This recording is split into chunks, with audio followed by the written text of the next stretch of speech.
I'm not even really sure how to feel. Yeah, honestly, I don't know. You know what? Screw the Bruins. You know what? You're right. They deserved it. You've been punching holes in walls for 5 years since. It's the least they could do. Hi! Leafs Nation, stand witness for Austin Lucas! Full biblical! Austin Matthews is the Leaf! Why do I watch hockey? Stressfully, mostly. Victory, puppies, boys! They beat the Bruins. High five! Playoff preview. High five. Oh, you don't work for free? You don't work for free? Here's the treats. Here's the treats. Now, how about a high five? High five. You guys just robbed me! Alright, how about this? Here's treats 3 and 4 for all the goals that the Leafs scored. And here's a big one to split. This treat goes to the ref. This tweet goes to the ref. I know it's rare. It's very rare. Leafs win! 4-3 in over! I'm just kidding. That happened with about a minute left, didn't it? The Leafs get 2 points, the Bruins get none. Ha! Leafs win 4-3 over the Boston Bruins. Spiteful after aside, this one should be pretty easy, so we'll get it out of the way quick.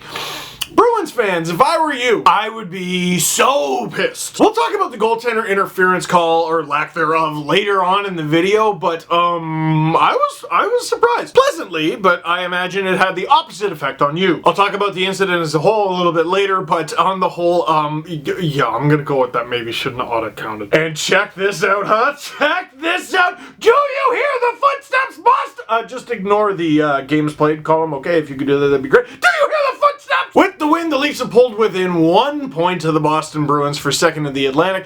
Yeah, granted, the Bruins have played 5 fewer games, but whatever, man. Don't bother me with facts. Facts! The Leafs won this game. F-A-X, know the facts! Well, the facts are Brad Marchand is very good, and he showed that early in the first. Just over 6 minutes in, Hainsey's in front, Riley's in front, and that's wonderful, but all the Leafs forwards are looking at the wrong guy. Pasternak feeds Marchand, who is being ignored, and he snipes on Freddie Anderson, 1-0 Boston. Now, it's been a popular question on the podcast, who would you rather the Leafs play, the Tampa Bay Lightning or the Boston Bruins? And I look at them as two kind of differently built teams. I've said, no matter who gets to play with Stamkos and Kucherov, that ridiculous line, I am still more afraid of the Bergeron, Marchand, and Pasternak line. And I've liked the Leafs' new lines, but to shut that down in a playoff series, maybe put the Marleau, Kadri, Komarov line back together to shut them down. Well, in this game, with the absence of Austin Matthews, they did put that line back together, and they blew it on this one. It won't be the last time in this game either. It won't be the last time in this period. But never you mind that, a minute and 4 seconds later. Nylander, who just tortures the Boston Bruins for some reason, no-look feed to Mitch Marner, his new liney. Snipes pass to Carras, just another guy who tortures the Bruins for some reason. The Leafs could use a few of those, and they have tied the game up 1-1. Now, that was exciting and everything, but ladies and gentlemen, I gotta give credit where credit's due. Who have we yelled and screamed about probably the most this season? Roman Polak. Who did I frequently complain about as the penalty killer who took too many damn penalties? Roman Polak. And you know what? We were right. Between December 23rd and January 8th, Roman Polak played in 8 games and took 9 penalties. That's inexcusable. That's way too much. But guess who hasn't taken a single penalty for 14 straight games? I'll give you a second to guess. You might have guessed it. It's the Leafs' big right-handed defender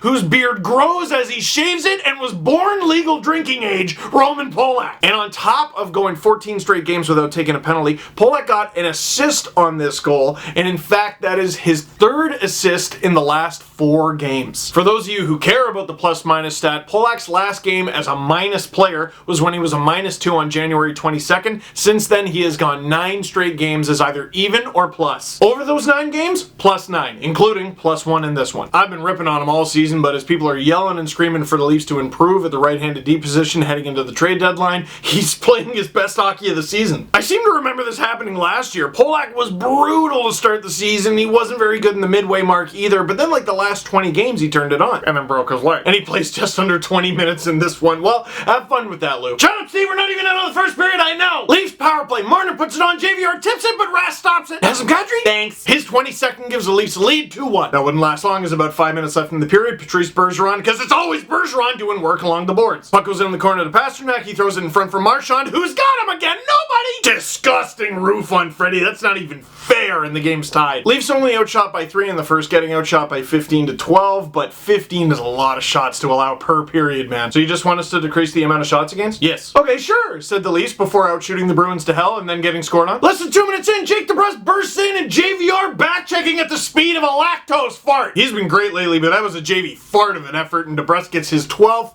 3-2 Bruins. Then the Leafs, the Matthews-less Leafs, who are losing in this game, start to annihilate the Bruins. The Leafs did great in the second period, generating a lot of shots, and the Bruins did take 2 penalty to the Leafs 1. But that wasn't it, man. It continued at 5-on-5. The Leafs dummied the Bruins in the second. And of course, the goalie that the Leafs gave them is stopping everything! Steve, can you give it up? That trade happened so long ago. Oh yeah? How long ago? Man, that was way back in 2006. That was like 12 years ago. Oh really? That's so strange, because I could have sworn he was standing on his head against my team tonight! I'll get over the Rask for Raycroft trade the moment that Rask stops making saves against the Leafs as a member of the Boston Bruins. Or the Leafs won the cup. You don't get to tell me how to be irrational, okay? I will be irrational when oh, the Leafs have a power play. Kadri finds some open ice. Marner gives him the puck. Snipe! Bob Ross with his second power play goal of the game ties it up before the third. The shots in this one, 16-2, which sucks because the goals were 1-1. But goals aside, which sounds like a silly thing to say, that was as dominant of a period as the Leafs have had all season. They outshot them by 14. And actually, can I just point something out? Chara took the slashing penalty on Dominic Moore to start the party. Yeah, nice draw by Moore. And that penalty expired before the Leafs scored. But who took the second penalty? That'd be Charlie McAvoy. Against who? I believe he got a tripping call against Joshua Levo Bob Ross. He didn't have the most dazzling game in the world. Still looked a little bit suspect in his own end. But Levo had a good scoring chance. I think it was in the third. And he drew a call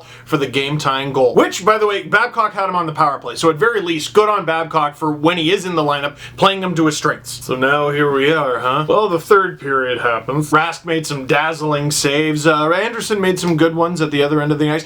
Jake Gardner laid a hit. I don't even remember if that was in the third. I just thought I'd mention that. That was, what? He beat them with the fish. Then we get to a minute 23 left in the game. We look down at the crease. Chara shoving away at Zach Hyman. Charlie McAvoy's in there too.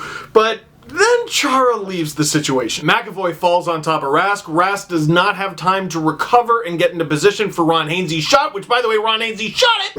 Maybe with a minute 23 left, maybe. And yeah, they're going to review this one. Of course they are. My first viewing of this goal was, that's not going to count. On the Hockey Night in Canada broadcast, their first viewing of the goal was, no, that's not going to count. And on Tim Peel in the War Room in Toronto and whoever the hell looks at that thing's 20th view of that goal, I think, because it took forever, they decided it was a good goal. Bruins fans, Leafs fans, I don't know, man. So there's a couple things here. I want to get the noise out of the way, okay? I saw some Bruins fans talking about the Hyman stick in the gut, and that seemed to be what Rask was complaining about afterward.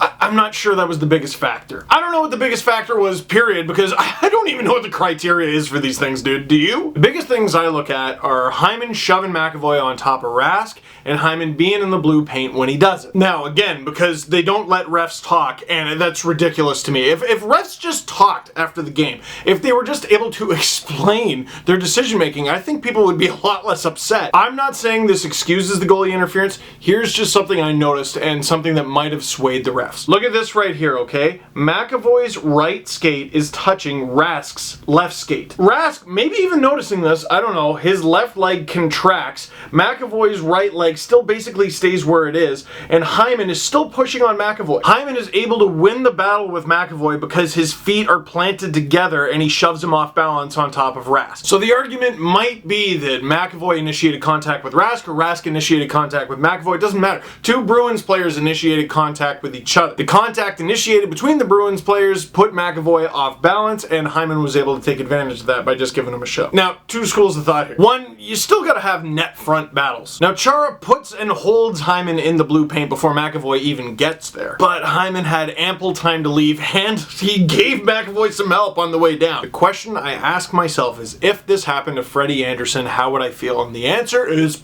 pissed. The strongest piece of evidence to me, again, I invite you to go watch the replay, McAvoy making his stride across, his skate clips Rask's. That begins the process of throwing him off balance, which begins the timber! But you can't argue that Hyman didn't help along the timber. All right, take the teams out of it, okay? Just take them out of it. Forget Boston, forget Toronto. Let's pretend it's two beer league teams that we don't care about, okay? Answer this question, Bruins fans, Leafs fans.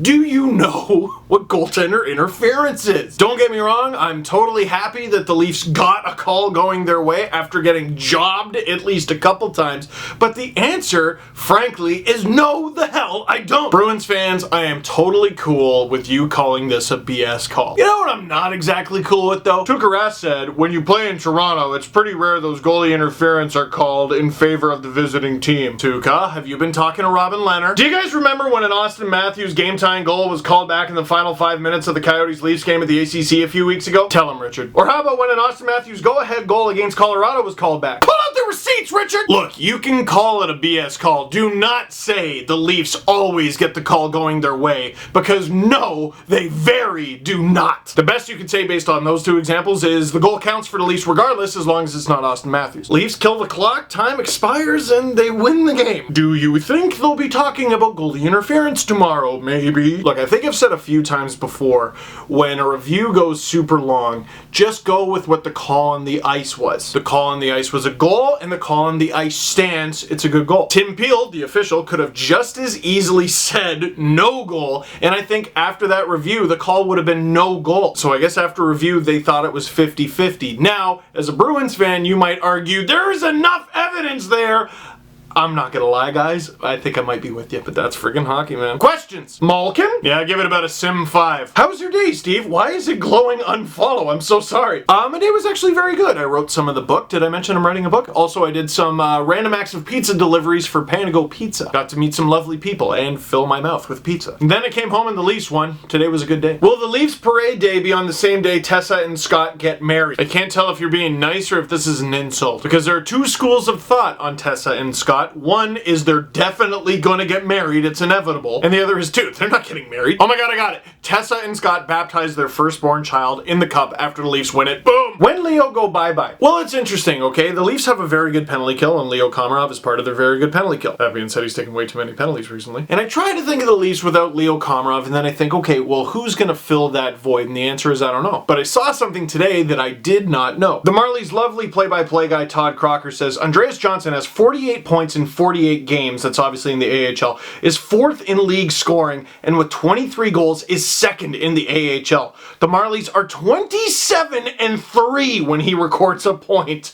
He had 2 assists in the game versus Rochester. That's incredible. This might be even better with context to the Leafs. This from Justin Bourne, who worked with the Marlies just last year. He also kills penalty, is as reliable defensively as any winger in the organization, is a great guy. Leafs fans will get to know him eventually. Thumbs up. So I have no idea what the Leafs offseason plans are. Maybe they sign someone, maybe they make a trade, but it sounds like if there is a replacement within the organization, everyone screams Carl Grundstrom, might just be Andreas Janssen. If JVR leaves, maybe both. We'll end on this one. Odds that a goalie review decides the Stanley Cup this year. I put it at about 69%. So that is it for this one. Thank you very much for watching. Click like if you like this video, or if you have no idea what goaltender interference is. Click subscribe if you really liked it. Tell all your friends. Link down below for some merch that you can put on your body and face. It's not meant to be worn on your face, but you can definitely do that. It's a free country. Tell all your friends, and I will see you soon, because the trade deadline is looming.